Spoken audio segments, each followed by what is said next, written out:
Contato ao vivo nesse exato instante com o nosso companheiro Sérgio Online Maia. Aquele abraço. Um abraço. Muito bom dia, Adson Martins. Bom dia a todos aos ouvintes da Orlândia Rádio Clube. Nós estamos ao vivo aqui ao lado do ex-vereador da cidade, o Eduardo Elias, para a gente falar um pouquinho a respeito da política, né? Esta semana muitos assuntos estiveram em pauta e inicialmente eu gostaria, Eduardo, de falar sobre, na última terça-feira, dia 16, na verdade, durante o 9º Fórum Jurídico em Lisboa, o ministro Dias Toffoli, do Supremo Tribunal Federal, ele declarou que o Brasil já vive um regime semipresidencialista. Eu gostaria de saber a sua avaliação sobre isto, né? E, sobretudo, a respeito da Constituição Federal. A Constituição, ela dá respaldo para tal declaração, Eduardo? Bom dia. Bom dia, Sérgio Maia, bom dia, Watson. É sempre um prazer estar aos microfones da URC. Um abraço ao Chester, aí, ao Maurício, né? Estive aí por algum tempo, foi muito bom, mas enfim, vida que segue. E quanto a esse assunto que você abordou, Sérgio Maia, isso aí me deixou muito assim, perplexo, preocupado, decepcionado. Sabe, é uma coisa, eu julguei uma coisa assim absurda, né? Um ministro da Suprema Corte fazer uma declaração dessa num país estrangeiro, dizer algo que fere de morte a Constituição Federal.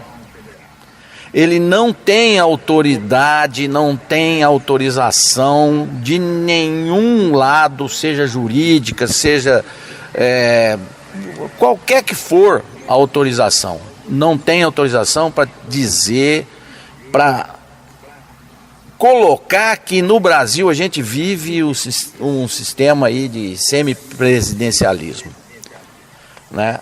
O que está estabelecido na Constituição Federal é um regime presidencialista, né? Isso foi, vamos dizer, escolhido pela população. O povo brasileiro escolheu isso no plebiscito acontecido em 1993. É uma república e é o presidencialismo que deve ser o jeito de se governar o Brasil. Tá, então esse senhor, um ministro da Suprema Corte, que tem que ser o guardião da Constituição Federal, falar um absurdo desses, eu entendo como um atentado à democracia. Atentado à democracia é você não cumprir a Constituição. Qualquer coisa que atente contra a Constituição que está em vigência no país é um atentado à democracia. É uma fake news, né? E aí, como é que fica o senhor Alexandre de Moraes, que inclusive estava lá ou está, sei lá onde se encontra essa pessoa, né? Deveria tomar a mesma atitude que tomou contra o senhor Daniel Silveira, contra o senhor Roberto Jefferson, né? São fake news, e contra muitos outros aí, né? Acusados de praticarem fake news. Essa declaração do Dias Toffoli é uma fake news, porque no Brasil não existe o semipresidencialismo. Se existe, existe na cabeça dele ou deles, né? Porque estavam lá nesse fórum em Lisboa, fórum patrocinado, ou seja, pago com dinheiro de terceiros. O senhor Alexandre de Moraes, o senhor Gilmar Mendes, o senhor Temer, né, o ex-presidente. E eu vejo que é uma conspiração isso. Eu vou dizer uma palavra forte, é conspiração. Estão conspirando contra a Constituição Federal. Eles podem até discutir isso. Aliás, tem que se dizer, tem que ser colocado que para se alterar a Constituição Federal, tem que se formar uma Assembleia Constituinte eleita. Não é a cabeça de 3, 4 pessoas que mandam no país. Quem manda no país, segundo a Constituição, é o povo. O poder emana do povo, para o povo. Como é que pode um ministro do Supremo fazer uma declaração dessas? Isso cheira, sim, não é cheira, isso é um golpe. Isso é um golpe, na minha modesta opinião, é um golpe. Ele não tinha o direito de fazer uma declaração dessas. E o nosso Congresso deveria cobrá-lo disso, de forma veemente. Tá? Esse é papel do Congresso. Quem no sistema de freios e contrapesos aí existentes entre os poderes, é o Congresso que tem o papel de cobrar o ministro do Supremo. Ministro do Supremo não é Deus, não é dono do Brasil. Tá? Eu fiquei extremamente indignado com isso e não vejo a repercussão que merecia isso. É muito grave um ministro do Supremo fazer uma declaração dessas. O Supremo está extrapolando, está saindo fora das suas atribuições. Isso é uma possibilidade, é uma ruptura institucional. Eu entendo dessa forma, tá? Porque os poderes, segundo a Constituição, os 3 poderes existentes, são hierarquicamente iguais. Tá? Não existe esse poder moderador. Quem deu autoridade para ele ser o poder moderador? Isso não consta em nenhum lugar na Constituição Federal. Tá? Então esse senhor deveria ser cobrado com veemência, né? Fortemente cobrado. Só que vai cobrar? O Congresso vai cobrar? Né? Não vai nada. O senhor Rodrigo Pacheco vai tomar atitude? O Senado vai tomar alguma atitude? Vai nada. Por quê? Porque eles têm o rabo preso.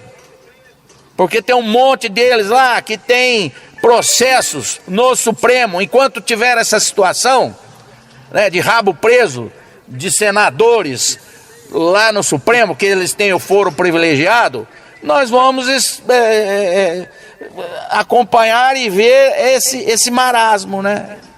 Essa situação aí, né? É de uma gravidade imensa, na minha opinião. É um atentado contra a democracia, como eu já coloquei. É muito pior do que as besteiras que o Daniel Silveira falou, que o Roberto Jefferson falou, o presidente do PTB. Né? Muito pior que isso. Muito pior, porque é uma pessoa que pertence a uma instituição, a Suprema Corte do país. Falar uma besteira dessa, vai me desculpar, eu, na minha modesta opinião, com o pouco que eu conheço aí de leis, né? Vai me desculpar, isso não tem cabimento. Não tem cabimento, um verdadeiro absurdo. Eduardo, eu vi nesse episódio aí que o que foi expressado ali pelo ministro Dias Toffoli nada mais foi a sua pretensão, que inclusive aqui no Brasil a gente já vê assim indícios dessa conquista, né? Ou desse formato que o ministro expressou ali. Por exemplo, eu vou dar um exemplo prático aqui. Durante a pandemia, durante esses quase 2 anos aí, o STF foi quem ditou todas as regras para lidar ali com a pandemia. O presidente do Brasil, Jair Bolsonaro, ele foi impedido, né, pelo STF, de tomar qualquer decisão no sentido do combate à pandemia. Na verdade, a única coisa que o presidente do Brasil pôde fazer foi enviar o dinheiro para os estados, né, e municípios para trabalhar aí no combate à pandemia. Agora, o STF, então, ele não estaria saindo da sua esfera e invadindo ali aquilo que seria da competência do presidente? Ficou nítido isso. Né? Isso ficou claro como a luz do sol, né? Que o Supremo interferiu. Inclusive ele relacionou, né, esse semipresidencialismo com as medidas tomadas durante a pandemia. Isso dito pela própria boca dele. Então, quem tinha dúvidas, eu por várias vezes discuti isso aos microfones da URC com o próprio Chester Martins, que eu dizia que o Supremo Tribunal Federal interferiu, o Supremo Tribunal Federal passou a responsabilidade para a organização das medidas preventivas contra a Covid para os governadores estaduais e para os prefeitos. Tá aí, mais claro que isso, impossível. Tá certo? É a interferência do Supremo. Quer dizer, a declaração dele demonstra claramente, né, a interferência na política por parte do Supremo Tribunal. Se alguém não entende isso, se alguém não enxerga isso dessa forma, vai me desculpar, é muita falta de visão, é muita falta de raciocínio com discernimento. A reportagem da Orlândia Rádio Clube está ouvindo Eduardo Elias, ex-vereador da cidade de Orlândia. Eduardo, outro assunto também aqui que eu coloquei na pauta, o ex-presidente Lula, ele teve um encontro com o presidente da França, o Emmanuel Macron, que inclusive ele já tinha recusado a receber o Michel Temer e receber também o próprio presidente Jair Bolsonaro. Eu gostaria de saber, você acompanhou esse episódio, qual que é a sua avaliação? Olha, Sérgio Maia, eu acompanhei de fato, como faço, né, eu tenho interesse nessas notícias, né, e tudo que diz respeito ao Brasil, né, acompanhei sim. Agora, vai me desculpar, esse Macron aí para mim é um grande fanfarrão, tá bom? Porque ele está recebendo quem lá? Ex-presidente Lula, que também é ex-presidiário e não está ainda com o peso da justiça como deveria estar, por interferência do Supremo Tribunal Federal, que está praticando um ativismo político claro, né? Está fazendo política. O que é esse fórum lá de Lisboa? Eles estão querendo interferir aonde? Eles colocam claramente que querem mudar o sistema, né, de governo, de presidencialismo para parlamentarismo. Isso está muito claro. Isso é papel do Supremo Tribunal Federal. Sabe, esses ministros do Supremo, da Suprema Corte Brasileira, são para mim uma piada.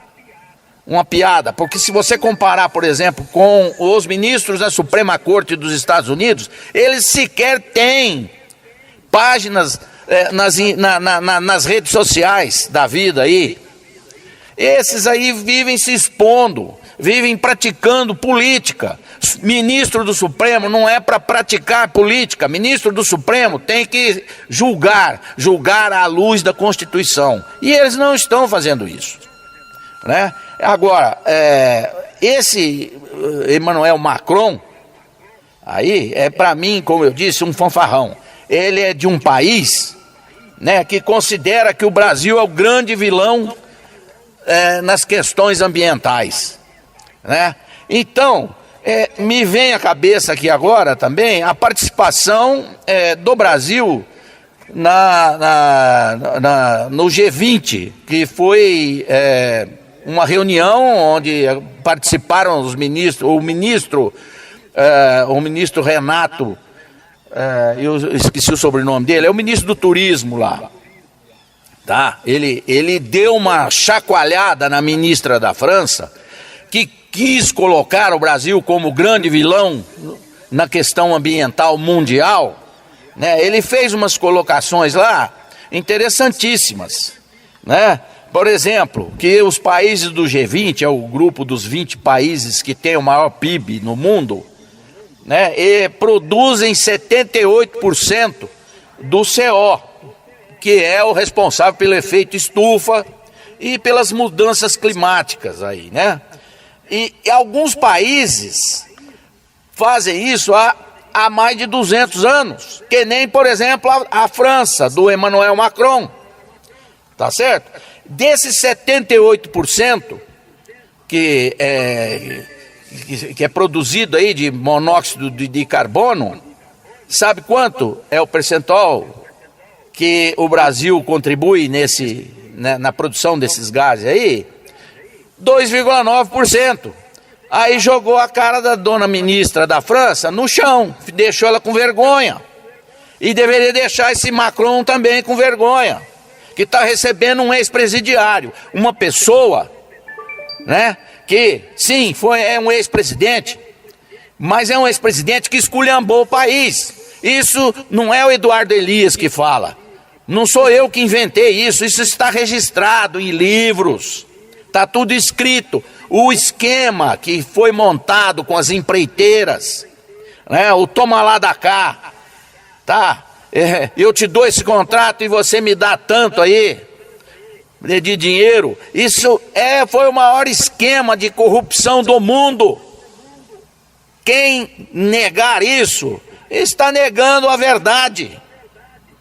E essa é a verdade. Não é o Eduardo Elias que está falando isso. Isso não é uma questão de opinião, é uma questão de fato, né? Tanto é que a gente sabe da participação, das delações feitas pelo senhor Marcelo Odebrecht, pelo senhor Luiz Pinheiro lá, que é o dono da OAS.